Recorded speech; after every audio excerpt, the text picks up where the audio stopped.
Springs is the 8th port of Tokyo Disney Sea, and I would like to call out our executive creative director is here sitting on the front row, Robert Coltrane, Disney legend. The whole idea about Fantasy Springs is that we wanted to create a fantasy land for Tokyo Disney Sea, and for those of you who have been there, it is a beautiful, beautiful immersive park. So we wanted to make sure that our land met up to that challenge. There are 3 themed areas of the land. There's Peter Pan's Neverland, there is Rapunzel's Forest, and of course Anna and Elsa's Frozen Kingdom.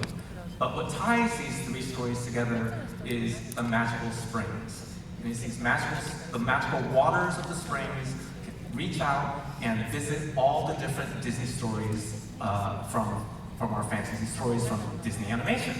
And so they can bring them together, and they have carved the rockwork, molded the pools into these stories. So we're able to celebrate many, many different stories of Disney animation in these pools.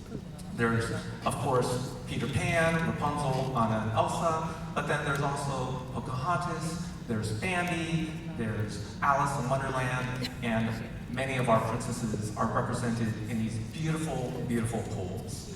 And at night, they glow and have a sparkle that is really quite magical. I hope that you all are able to go out and visit Fantasy Springs.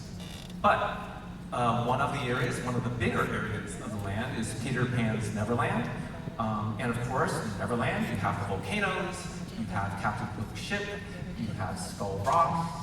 The Lost Kids have a Lookout Cookout restaurant for you to dine in, and there are 2 major attractions there. The first is Peter Pan's Neverland Adventure, and in that attraction, we find out that the Lost Kids in their hideout have discovered through Peter Pan and Tinkerbell that Captain Hook has captured John Darling, and so it is our job to help them save John Darling. So we gather into our boats, we join the Lost Kids, we help them get ready, and we go off on our adventure down the river.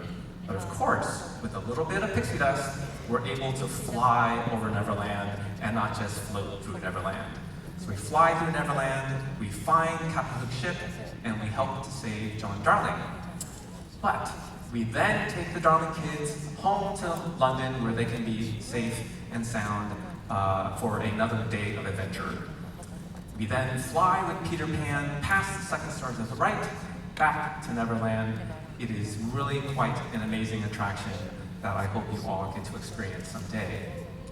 The second attraction in the Neverland area is Fairy Tinkerbell's Busy Buggies, where you get to shrink down to the size of a fairy.